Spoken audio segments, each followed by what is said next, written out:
Hey guys, how we doing tonight? I just wanted to let everybody know we're doing a podcast again tonight. We have the one and only Leonard O'Neill. He is a host of his own radio show, and I'd like him to give a little bit more perspective on that. Leonard, how you doing tonight? How are you doing, brother? I'm doing good. Literally, he and I just like hooked up in the last couple of hours, right? And Yeah. he said, "Hey, would you like to come on my show?" I said, "Sure, man. What's your show, dude? Let's do this. Let's talk." We got to talking, and he was like, "Okay, we need to talk." So then we were talking face to face. He's like, "Dude, we need to go live." Right. So I have a podcast, right? It's called Orion Rising. There's my little cheat sheet right there. Orion Rising. I always put my card there. That's also a book that I wrote. A little bit about my background. I've been doing this now, my fifth anniversary for Orion Rising. Leonard, we'll put the link in the description. If you have any links that you want to send me, we'll get them in the description of the YouTube video as well. That Yeah, way yeah, people can connect it to you on there as well. yeah, yeah. So I've been doing this, for 5 years now under Orion Rising. Before that, I was hosting other people's stuff, and yeah, I've been investigating, everything from weirdness to politics to religion to UFOs to, all that stuff. And, you just asked about, timelines and stuff like that. And with the research that I've done over the years, I literally just got done doing the Law of One, which took me on every Friday night. It took me 3 years and I think 7 or 8 months of Fridays to get through 6 books, 106 sessions. And if you don't know anything about that, you should go in my archives on my YouTube channel and take a look at it, or anywhere where you listen to your podcast, MP3 or MP4. And so you had asked me the question about future timelines and whether or not I felt that the future was written, or if it was something that has been preordained. There's many religions who believe that, like the Vikings. They believed that their future was preordained by Odin, and that no matter what they did, they were going to die when Odin said they were going to die. So they didn't. They were kind of carefree. They just did what they thought they needed to do, and that gave them less fear of dying because they trusted their gods. So there's religions. The Celts were the same way. And you asked me prior to coming on whether I wanted to be listed as Kelto Stormcrow or Leonard O'Neill. And I said, and I didn't tell you that, but I said Leonard O'Neill, but they basically mean the same thing. They're both titles. They mean the same thing. My name is Leonard Edward O'Neill. The name Leonard means Lionheart. Edward means guardian or protector, and O'Neill means son of champion of the people.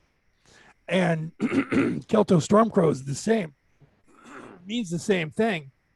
That's my Jedi Knight name, but it means the same thing. The word Kelto comes from the Greek word Keltoi, which means those people who live up north that are not Greek, and that would be the Celtic people or the Southern Vikings, right? And I'm a Celtic person, right? A Southern Viking, so it means the same thing. And the Stormcrow is defiant, and so the Lionheart and the champion of the people. So basically, those two names mean the same thing, just on a different level. It's also like my true magical name. So they mean the same thing. So when you said that, I almost was tempted to let you introduce me as Kelto Stormcrow, and some people would have a good laugh at that know me. They would go, "Oh, wow, you got that in there." So basically, it's the same thing. It's just a different language that means the same thing. And that's kind of what I do. What I've been working at in the world is that kind of stuff. And to answer that question about the future is not written for anyone. We write our own future. You, me, everybody. We are all in charge of our own personal future. We're in charge of our own personal being, our own personal spirituality. So what's going to happen to you, me, or anyone in the future is anyone's guess, because I can only speak for me when I say this. But in the general rule of the way the universe works, you have free will. So your particular future and everyone else's particular future is completely designed by you and up to you to decide where and when and what happens to you. So these doomsday sayers that say that your world's coming to an end, there may be a reality that their world is going to come to an end, but that doesn't necessarily mean that yours is. Because if you don't believe in that reality, you're going to go to the reality that's not that reality. And it literally is that simple. And people say, well, wait a minute, then that means that there could be a trillion realities. Yeah. Yes, there can be. Right. And that So, blows people's minds, right? oh yeah, it definitely does. That's something crazy to So, just think about. what we were talking about earlier, I had a guest on recently, Michael McIntosh, Right. and you said you had I believe you said a female guest that you had on, and I was telling you a little bit about his story and what he had told me about him being involved in the Roswell crash, and your female guest had a little bit involved with that too. Oh But yeah, no, I'll touch. it wasn't actually a guest. It's a video of what this woman had to say.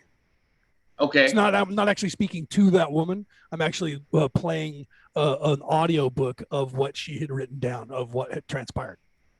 Oh, okay. Yeah. It was the lady at the time. She's passed away since then, I assume. Yes, yeah, she died in 2017.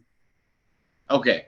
Yeah. So what I was going with was Michael McIntosh had claimed recently on my channel that he was involved in the Roswell crash itself. He had been picked up in 2019 in some place in Europe that he did not want to disclose for his own reasons.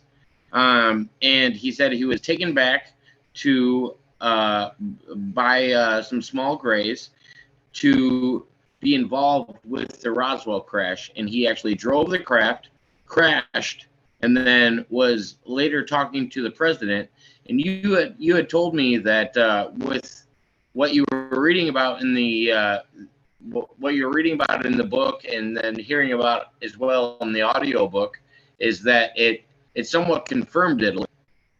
Yeah, yeah, his story kind of is corroborated because and I don't know if he has maybe heard this book. And one of the things that we have to do now, I'm not saying that I'm not trying to discredit him, but I'm warning people because I haven't spoken to that guy, but I will kind of corroborate what he said, so it is a possibility, but I would have to get more Well, information. yeah, no, Leonard, that's one of the things I'll definitely give you a chance to do is I'll let you sit down and ask your own questions with Michael McIntosh. He's very hearing from other people and helping because he's actually trying to recall some of these memories as it's going on, and he's open to questions. So Right. we'll probably I will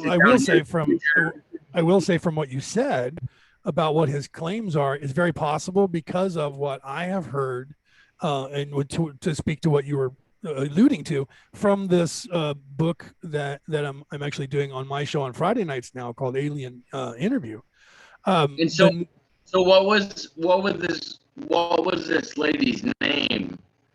I knew you were going to ask me that. I can't remember her name, and I don't have it drawn up right now. But she had like three names. She was a nurse, and her name was like, I can't think of her name right now. I would have to bring it up. I do apologize for that because I don't have the paperwork.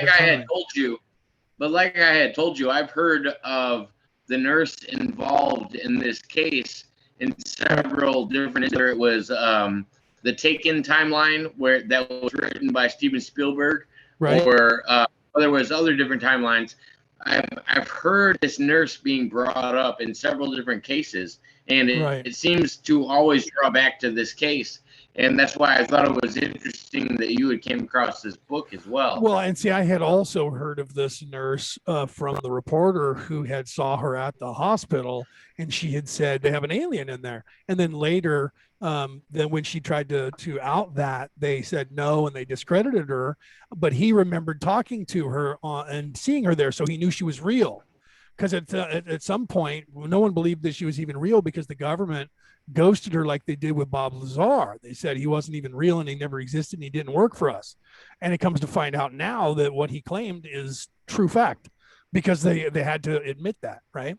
That has to do with Particle 116, where 116. So he had said, I was working with a Particle 116, which is called Un Pentium, and that I'm reverse engineering alien spaceships and we're trying to get interstellar travel and interdimensional travel.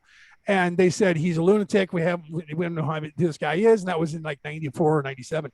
And then come forward in time to 2015, and the scientists discovered element 116, and they called it un Pentium. Weird, right? That 35 years earlier he claimed that, and they said he was crazy and that it didn't exist. And then all of a sudden he got lucky and named his thing, which was the next discovery science made 30 years later. So they did the same thing with her. The other thing that I found interesting about Bob Lazar's case, and then also the case with what they publicly came out with, the sci-fi version of Taken, and then also Project, which I believe is released on Hulu, is that these crafts involved in the Roswell crash were driven telepathically. They weren't driven by like a steering wheel and some kind of controls. They were all depicted to be something that was telepathically driven, and the way that they were learning how to do these was telepathically. And you also touched on it when me and you were talking about it earlier today. Yeah. In fact, the nurse claimed that the alien had telepathically told her that they didn't have any controls like we do, that the ship was designed to neuralink to a specific person. So each station was neuralinked to that specific person in 3D, or the entity inside that person, and their algorithm that is their brain or their soul. So only they could operate it. It's like like a smart gun where I can only fire it, you can't fire it because it's either triggered by my heat sensor or my fingerprint or something else, my DNA.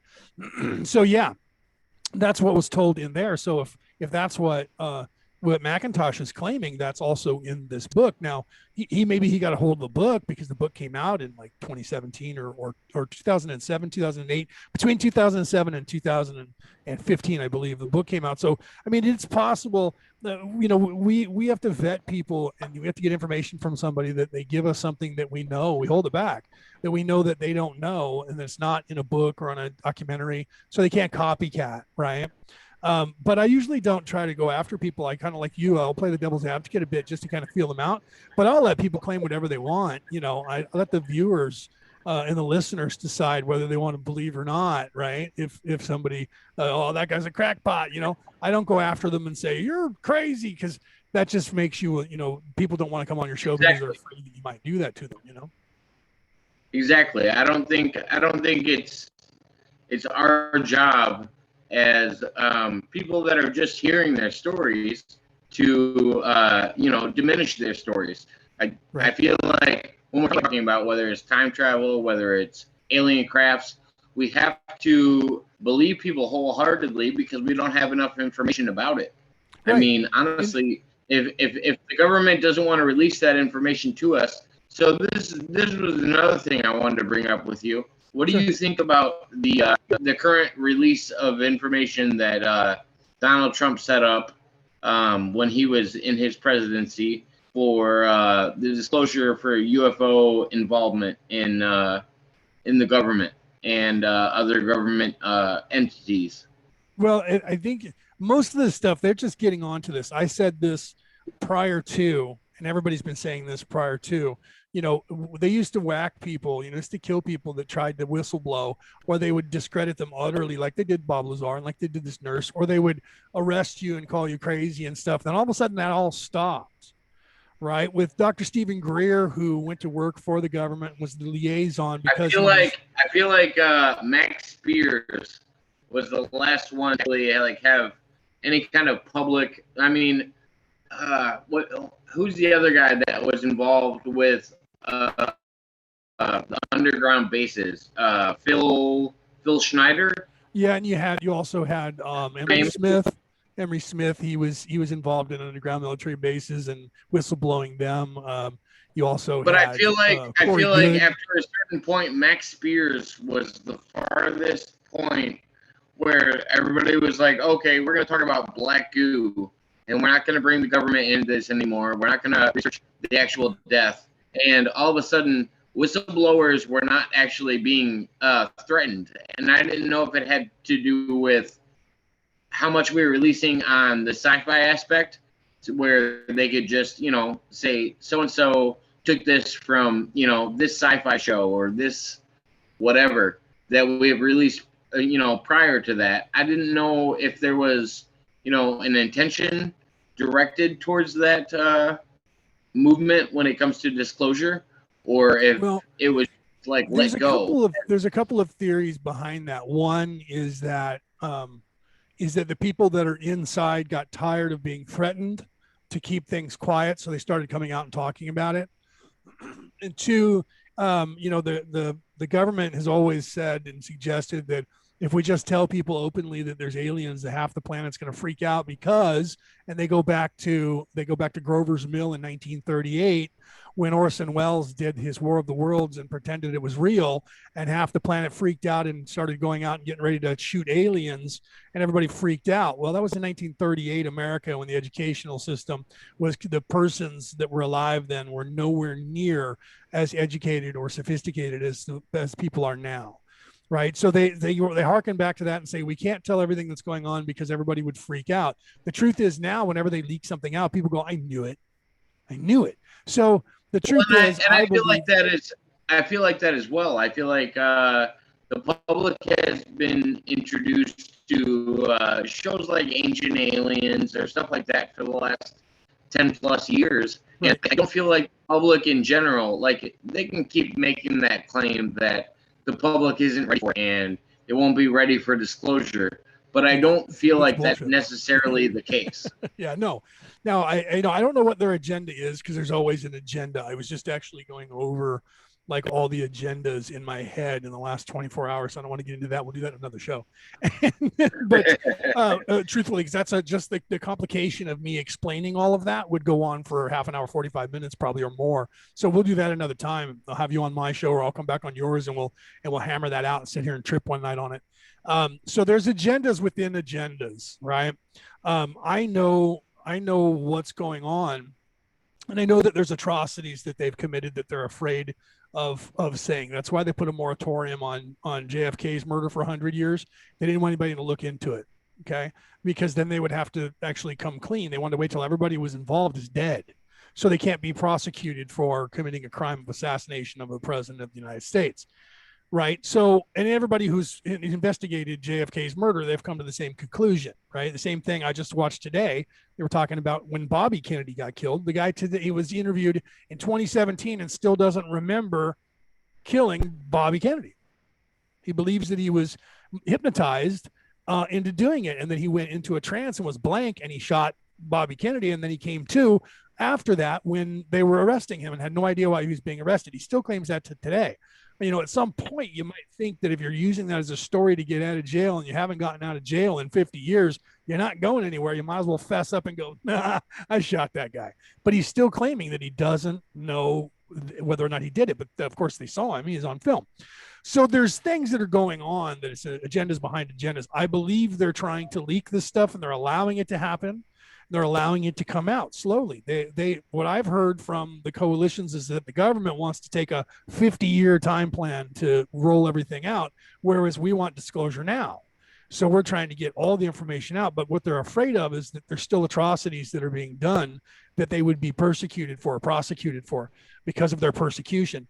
And they don't want that to get out, because a lot of people in high places will go to jail for crimes against humanity. So they're trying to figure out how to get that part of it either forgotten about or out of the way. So they're trying to ease this into the minds of everybody. But I also think they're trying to tie that into the whole slave labor bullshit story, that they're trying to feed people that we were created by an alien race as a slave labor race. And because, with that, they understand that we have free will here, but we also drive the narrative here. We control the matrix. So if enough of us believe that story, that we're slave labor race, this evil race that's trying to take over the planet can just show up and go, hi, we're your protector race. We're your creator race. Worship us.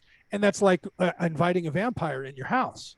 They can't come in until you invite them in the house. That's the way the stories have always been told, and that's what everybody sticks to. They stick to that little globe of the do's and don'ts of a vampire in their story, and one of them is the vampire can't come in, and silver does damage to a vampire, right? And the crosses and all that stuff. So nobody's deviated from most of that. So that's kind of become the law of the land for that. Well, it's the same thing with with the alien intervention or these people that are trying to take control, you can't take control of an entire species who has free will, because we all have free will. But if you gaslight them into believing a thing and drive the narrative the way you want, you can gaslight them. So I'm not sure if the alien rollout is just we're trying to get it out there by the good guys, or if the evil guys still have another thing hiding behind that they're using. So I haven't answered that question even in my own mind. But as long as they're still allowing some of that stuff to be leaked out slowly, people are going to start looking at aliens completely different and accept the idea that there might actually be people out there besides us. So let me feel you out a little bit and get some of your perspective on this.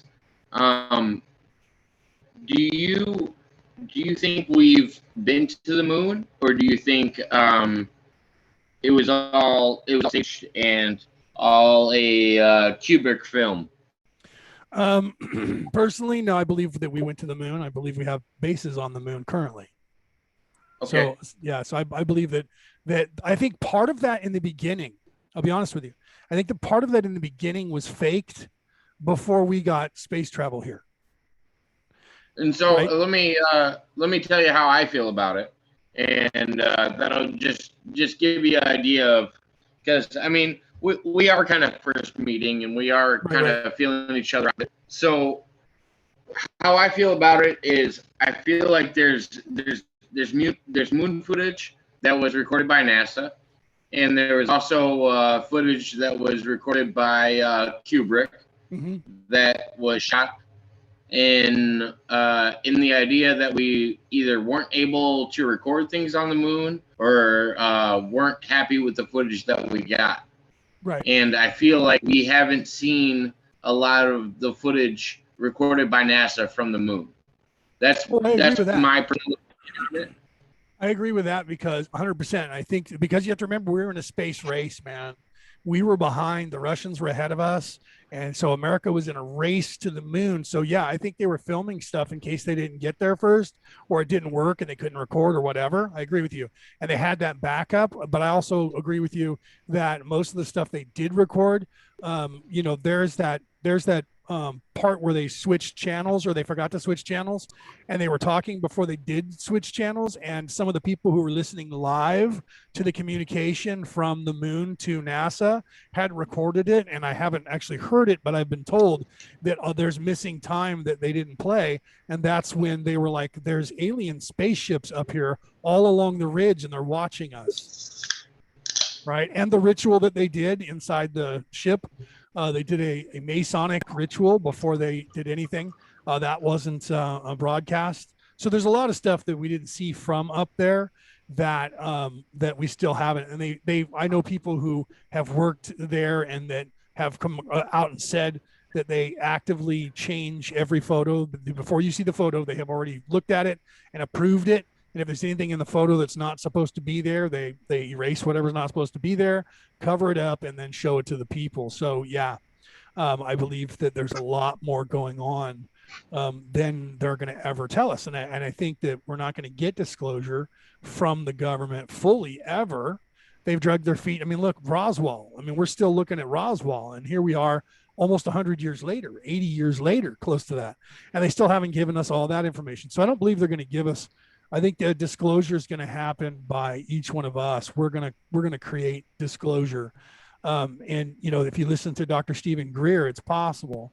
You listen to the Indians in India, and it's possible through meditation to make contact, get yourself to a place in your body where you can actually make contact with other beings in a different vibration, and you would be able to make contact. And they've proven that. And that's why Dr. Greer ended up getting arrested by the federal government. And that's why his entire team died of cancer, including his wife. And he was the only one who survived the cancer. And then the government hired him because he wouldn't stop. So he became the liaison and literally spoke to, he'll tell you that, spoke to aliens. Spoke to several presidents and was involved with disclosure. Yeah, he actually tells a story about he's literally in a room talking to an alien. And he gets done with the alien and walks out of the room and closes the door. And Bill and Hillary Clinton walk up and say to him, "Are aliens real?" And he looked him in the face and went, "No, don't listen to those stories." And he literally just left an alien. He tells that story. He tells that story. So, and so he couldn't even tell the president. That's why, they say, I don't know for certain because I wasn't there, but they say that's why Kennedy was assassinated, because he was going to come out and disclose this stuff and talk about aliens. So they shot him. Then Bobby swore he was going to do it, and they shot him. That shut everybody else up. And that was the last time that any president got to know what was going on completely. Your Q clearance wasn't high enough to then be able to know what's going on. It was compartmentalized even further than it was prior.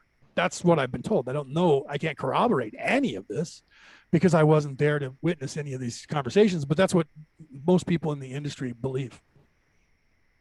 Yeah. So another question I had for you. Sure. What do you know about Apollo 13, and how do you feel about it if you know anything about it? Apollo 13 that's the one where they went up there and like all kinds of craziness happened, right? Is that the one you're talking about?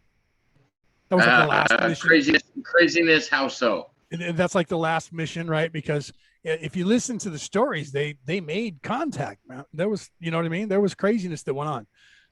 I've heard everything up to a crystal city, to the Mona Lisa that they found. And Mona Lisa, I'm of course not talking about the painting. Right, I'm talking about video footage of a human-like creature that they found that had piercings in its face, and they have video footage of them actually like almost doing some of an autopsy on this creature and this person. And I just didn't know if you had heard about that. If you thought it was real. Some of it. Well, see, the way you have to understand that there's so much misinformation and so much disinformation that it's hard to. Just personal. Right? When I ask that, I'm just saying, just personal. How much you've taken in off of it, because I think a lot of it is. I think it's more.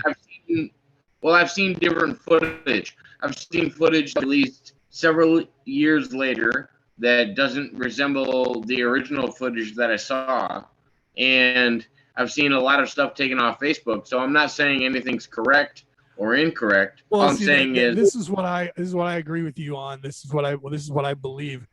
If they take it down, chances are there was some truth to it, right? If they delete it, that means they saw it as a threat. If they ignore you and you say all these kinds of outlandish things and nobody says anything about it, chances are they don't care that you're saying that. But when you hit too close to home, that's when they start pulling your stuff, right? It's like when you'll learn this. You just started your podcast. When you get your first death threat, you've made it, bro. When you get your first hater that's obsessing on you, you're in. You made it, dude. You're doing something right. When you piss somebody off, you're doing your job right. When you get, on the other hand, when you get people that say, wow, bro, I love your show, you've made it, right? So I tend to look at these things and say, how much is it being discredited? If it's being discredited a lot and it's not obvious that, like, because I've done that with videos where they've said these are UFOs, and I looked at the video and went, okay, let's start with, there's palm trees here and no one palm frond is identical. And I'm looking at 3 or 4 full palm trees that are the identical same tree, which means somebody plugged that in to this video. Then I'm seeing and I'm tracking the UFO as it's flying, supposedly behind the tree. So when it's behind the tree, it should be blocking out all light coming through the leaves. And then I still see a leaf that has the sky in the background where there's supposed to be an alien spaceship now at. So then I go, okay, this is debunked. That spaceship isn't here. They added it in, and they added it in the palm trees as well. So that is fake. But that would be something that I would look at myself and say that's fake. But then when you get stuff where you can't do that and you have all these people discrediting it from nowhere, you got to wonder why.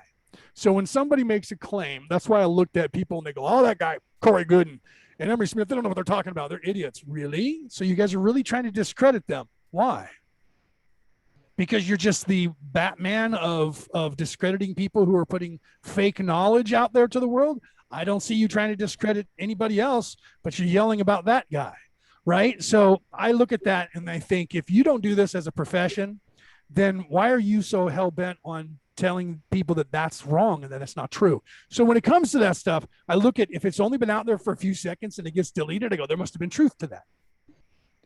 There must have been something in that they didn't want people to know. Because if you're just making up a video and they don't care, they're going to go, yeah, great sci-fi, man, let it play. Because it has nothing to do with the truth. So in my mind, if there's squawk about it and people are trying to delete it, or they do, then you know it had something to do with the truth. So what I end up doing with everything that's given to me is I record it on my hard drive immediately. And if it never gets taken down, then I go, okay, the government doesn't care. No one cares in big tech that this is information's out there. But if I download it on my hard drive and the video feed that I had from somebody gets deleted the next day, I go and take a look at that video really hard. Right? Well, and that's one of the things that I've wondered with some of the people talking about their claims, whether it's time travel or UFO experiences like Steve or Andrew Basiago. I wonder why they haven't had these public threats that other people have. Like, well, see, I've been asking we were talking that too. about with Bob Lazar. And I've been asking the same question. Bob Lazar and other people. Sorry, go ahead. No, I've been asking the same question because you're right. I followed the same tool, same clues that you did. But why did they try to erase Bob Lazar? Why did they try to erase that nurse? But they didn't. But now they're not doing that to some of these people. So I think some of it, there's different theories. Some of it is that there's enough of us that are here now on the planet that are light workers, so they can't anymore. We outnumber them, and our sheer will is keeping them from murdering people. Okay. There's also the theory that they can't because of free will, right? I mean, it gets real weird because they've tried to kill me like 4 times in the last. Well, and I feel like if a person that's a quote unquote whistleblower comes out enough that people are going to be watching them, and they go, okay, if this person just disappears, it's going to look weird. They can't justify it. Right? I agree. Hold on a second. My mother's knocking at the office door here. Okay. Are you getting ready to go to bed? You want me to help you? Okay.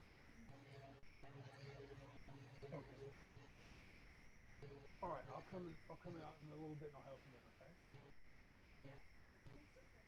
But yeah, there's a lot of different things that it seems like they try to suppress, and then other things don't get suppressed. No, see, I agree. I apologize for that. And my mom, I'm her caregiver. For those of you who don't know, I told Jacob earlier, but she has Alzheimer's and I'm her caregiver.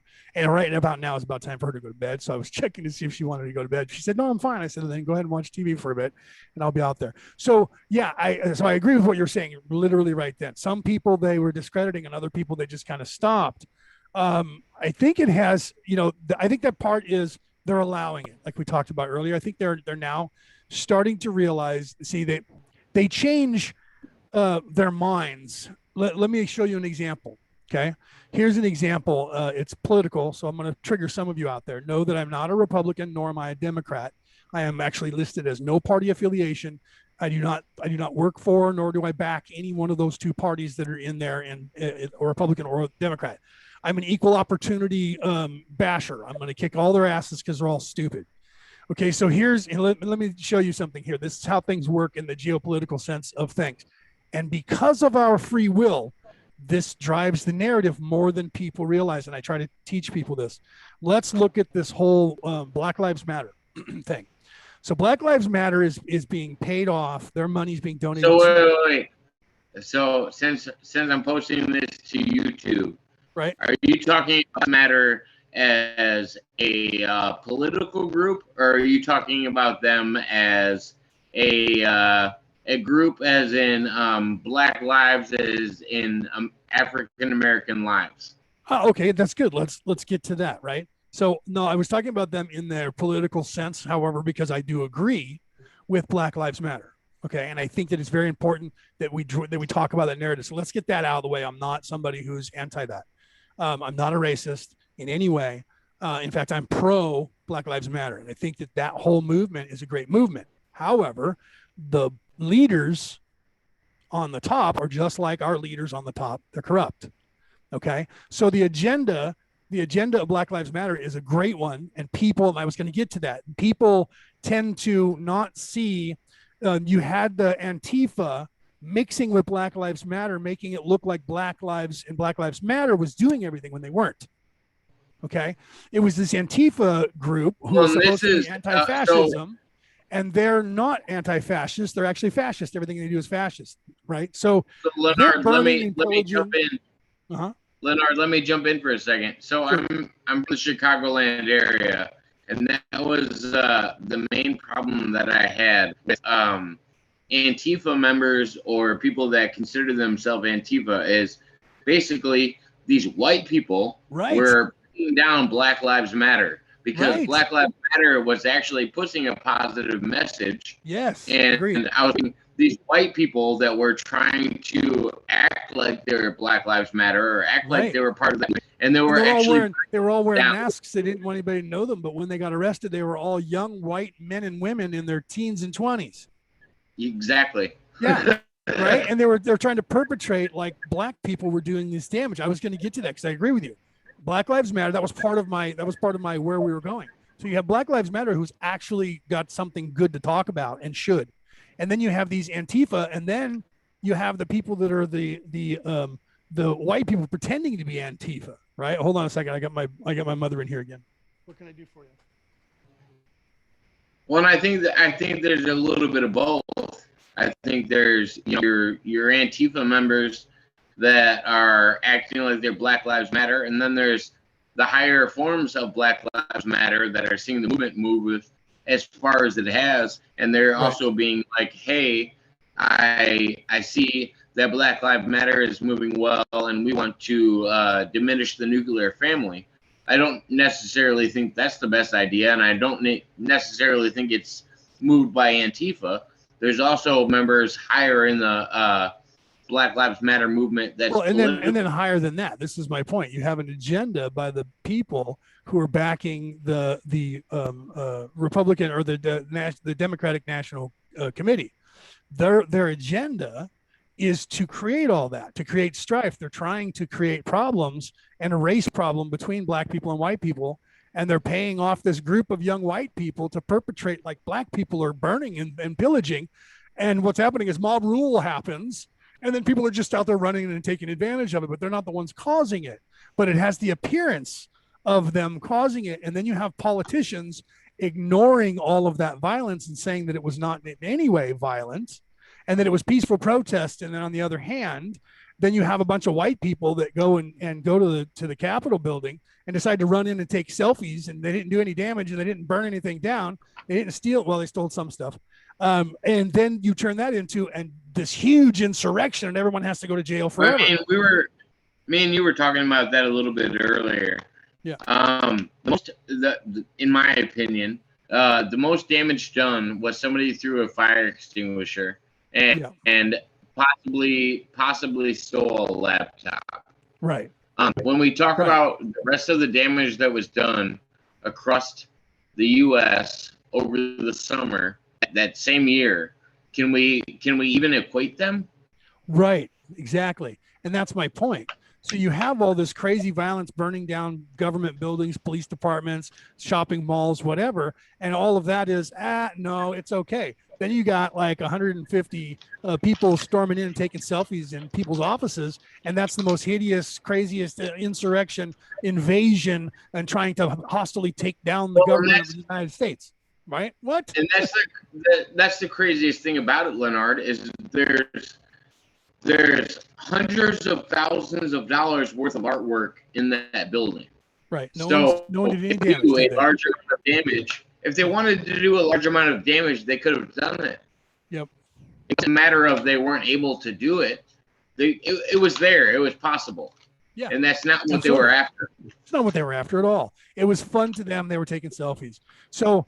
But see, here's the thing. There's the difference in the way they were looking at things. So the optics, what they're painting is one thing, and the reality is something completely different, right? So that's the deal there. The reason, they keep saying they want to have a full investigation of that, yet there's over 10,000 hours of videotape from all the cameras around there that they won't release to the public, or they won't release to even the Congress to investigate it. Why? Because they know that there's something in there that is going to prove that none of those people were doing anything wrong. They were taking selfies with the cops, man. They were all just going into the offices and laughing, and they were talking to them. I've seen the videos when they walked into the actual Senate side, and they said, "You can't be in here." And they said, "That's okay, bro. We're not going to do any damage." And the cops said, "Okay, as long as you're not going to do any damage and you're going to leave, then we'll be peaceful." And the cops were just standing there while the guys were taking selfies. And then they said, "Okay, we better get out of here because we don't want to get into trouble." They arrested that guy for being in there. Not right then. And the more me and you talk about this, the more I seem to understand where you stand on it. When we originally talked about it, I was talking about the fact that when Alex Jones, who somebody on YouTube who's not allowed apparently, and he is against the YouTube narrative, I had to point that out, of course. Right. And he tells people not to go into the building because he even thinks it's a bad idea. Yeah. And then if you watch film it, say you don't even see Alex Jones, you see these people that are Trump fans or Trump supporters that are also telling people not to break into the building, not to break windows, not to do these things. And you see it happening and you go, oh, these are all Trump supporters. Well, it's kind of an oxymoron in the sense that these aren't the people that are breaking in. These aren't your Trump supporters. These aren't your people that you'd want to label as white supremacists and are trying to, take down the government. That's not what's happening. I mean, as however people would want to push the narrative, that's not what it is. No, and I agree. And it was only the people who showed up wearing combat gear. Right? They had combat riot gear when they showed up. Where did they come from? They weren't at the rally. They loaded up someplace else. There was two different places, streets off of the main square there, where groups of people gathered that marched on them. Those are the ones who were breaking. That's the other thing. Think about when the DC rally ended, and think about when people showed up at the Capitol building. Yeah, people were already there. The Capitol building before Donald Trump was even done talking. Right. Right. And you're talking about people traveled over 5 miles in a 2-minute period, right? Which makes no sense in DC traffic with all of those things going on. Yeah. With people showing up at the Capitol building and Donald Trump having a rally in DC. Right. With just those two things going on, you would have never made it across town in that time. Yeah, you couldn't. You couldn't do it. So it was set up. So someone else did it. But here's the thing. These same people who are completely besides themselves and scared to death because these crazy conspiracy theory white guys came in and they were trying to take down the government. The same people are the same ones who were burning and pillaging. But those people, they're peaceful. But it's the same thing happening. It's white people pretending that they're part of that group, coming in paid for by someone else to do what they're doing. Someone had to arm them. Someone had to give them all the equipment. Somebody had to get them there. Someone had to organize them, right? So they don't want us to look into that, because what I've heard is if you go to these sites where these people were talking in the chat rooms, you're going to find that there was CIA agents and NSA agents under a pseudonym who were actually stoking these people into doing this insurrection. They created it. Right. That's that whole cause and effect and answer thing. You create a problem, you let it happen, and then you give the people the solution, but you capture power while doing it. That's an actual thing. That's what people do on purpose. Well, and my biggest interest look at COVID. The whole thing you create the COVID, right? You create it, and then you unleash it to the world. You blame somebody else for it. And then what do? You show up with the cure for it and make sure everybody gets it. But in the meantime, you're taking away their rights and you're taking power. Before we get into COVID, I have to announce that we are not medical experts. And because of YouTube guidelines, we have to make sure people know that we are not medical experts. Right. Know anything about the vaccine. And apparently we are clueless. And to then this is just a wild conspiracy theory that we're thinking that, hey, this could be a possibility, because you're right. I'm not a medical expert. I can't diagnose anything. I can't say that who created well, and the Leonard, virus. I can't say anything. basically what I'm trying to say on YouTube is, Leonard, I'm interviewing you on your personal experiences, and I'm trying to hear you on your personal experiences, and I want to make sure everybody knows that. And right, if you have we got algorithms, right? So I mean, it's just crazy. We're even talking about this. Might get this one taken down for you, so maybe we'll back off a little bit, right, on that, right? And so I agree with you, because when I talk about this on mine, I get booted either from Facebook or YouTube takes me down. Well, one of them does usually. I usually get linked as you have to click on the thing saying warning. You said that, I looked at one of your things that said warning. This guy might be a conspiracy theorist, right? Because of his content. I got that on Facebook. And on YouTube. I think I'm labeled on both because I'm so controversial in what I say. They either make me deleted or they have me listed as a conspiracy theorist, which is okay, because over time tells the truth. Right. So the things that I said last year in March and April that they either deleted or said that I was a conspiracy theorist is now fact. And it's happening live now, where they're investigating it and they're saying, hey, did you know this? And did you know that? And it was all the stuff that I got in trouble for last year for saying. And you'll find that you're already doing that with some things. And that's the thing, Leonard. Only time will tell if the people that were suggesting these things before will come to fruition, and we're stuck waiting until the platforms that allow us to post will finally agree with these things, because and I agree with that. And I tell people this because they're suing right now in court to either break up these monopolies of these big tech, and or find them and or get them to stop doing what they're doing, cease and desist, and allow their platforms to be open for people within guidelines of crazy porn or murder or stuff like that. So you're right. Time will tell. I think the biggest thing. So I was talking to another podcaster about this earlier tonight. Proposition 2 has a lot to do with how that is involved. If you're going to use Proposition 230 on your platform, where you're acting like you're somebody that's open to freedom of speech, but you're not, and you have private contracts that don't allow you to actually abide to Proposition 230, then as a public entity, I could see how you could run into problems.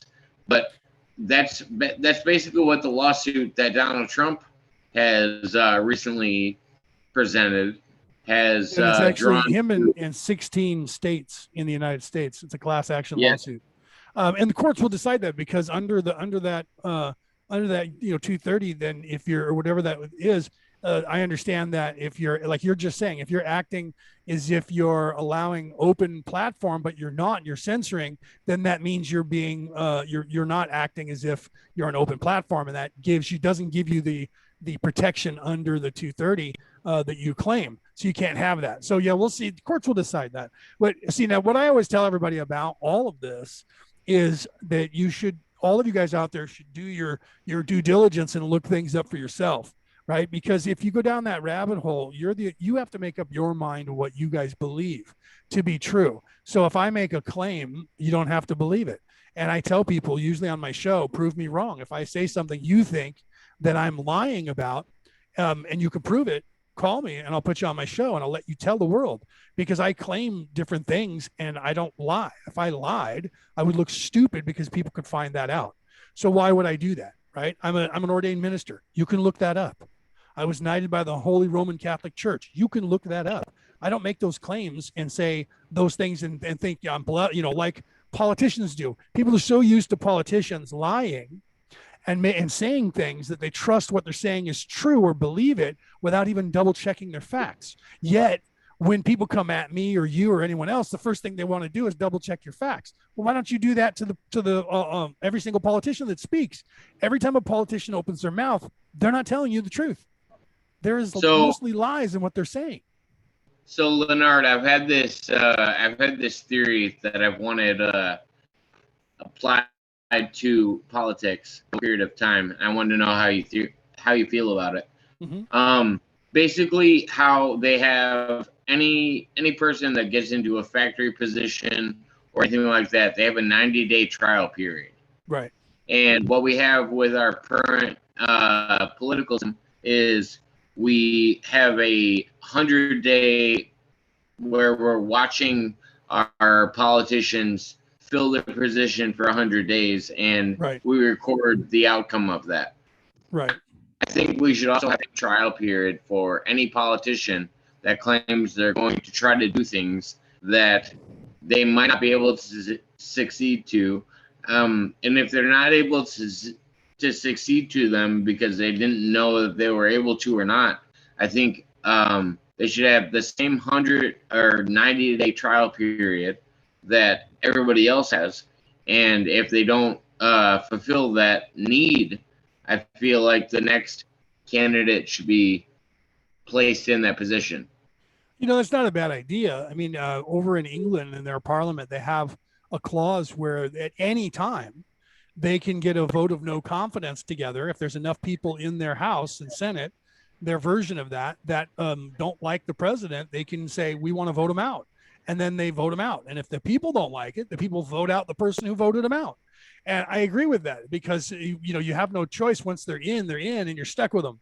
The president for 4 years, you can't get him out of there unless you impeach him. And look what they did with Donald Trump. They had to make shit up to impeach him, and then even then they couldn't get him out of office. Right?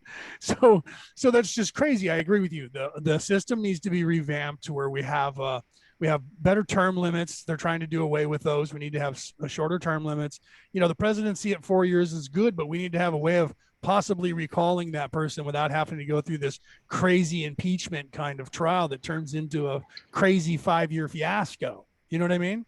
But you don't want to have it to where it's just you're in and you're out either. So I agree with you. We need to do some work and figure out a better system that has some of those ideas to where you're not just in, man. You don't just get to lie and say you're going to do all this shit, and then when you get in office, never do any of it and do the opposite. You can't do that, right? I agree with you. I haven't talked to you about this at all yet, but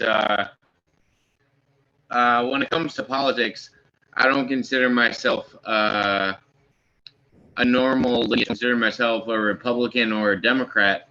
I guess in modern day, you should think for yourself. Exactly. So be glad that you don't. Okay, listen, brother, I'm going to have to go. I apologize because we got on kind of late. I got to put my mom to bed. She's in here for the third time now looking at me like, Oh, it's not a problem. We've had a great show. So, but we'll do this again. For those of you that are listening, that are fans of his show, know that he and I are going to do this again. I'm going to have him on my show, and then he's going to have me back on this show. All right. And we're going to set a date. That's why we were going to do all this, was talking about him setting a date for he and I to be able to just go long. Right. Unfortunately, because we started so late that I'm already 37 minutes later than normal putting my mom to bed. So we will be doing this again. And he and I'm sure, are going to have long conversations. Right. And so, Jacob, kudos, brother. I'm glad that you're starting a podcast, because just from the short time I've talked to you, the place that you're in is conducive with the place that I'm in. And I'm not saying I'm in the right place, but I'm saying you're on the right track. I believe you. If you don't get caught into the politics, be the person that is looking at both sides equally. Don't take a side, man. Look at these guys and realize that they don't care about you or me or anybody else. It's all about power for them. Right. All right, guys, I got to go. Jacob, thank you. Thank you very much for having me on tonight. Thank you. And keep in touch quickly. Like, talk to me tomorrow, and we'll start setting up times for me to be back on here and for you to be on Orion Rising. And we'll get your podcast a little bit more airtime from my people. Right. We'll cross pollinate. We'll let my people be exposed to you, so we'll get you a few more people. And you should do that as often as you can in the beginning of your podcast to help promote your show. And whenever somebody says, "Hey, you want to come on my show?" never say no, unless you think that guy's going to try and tear you apart. I appreciate it, Leonard. And you'll talk again soon. Yes, definitely. And thank you. Thank you guys out there that are listening tonight to us.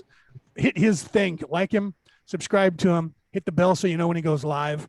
Take a look at Orion Rising, my channel on YouTube. Do the same thing. Ding, ding, ding. Hit the bell, hit the like, subscribe to us. All right, brother. Thank you. Have a good night. All right.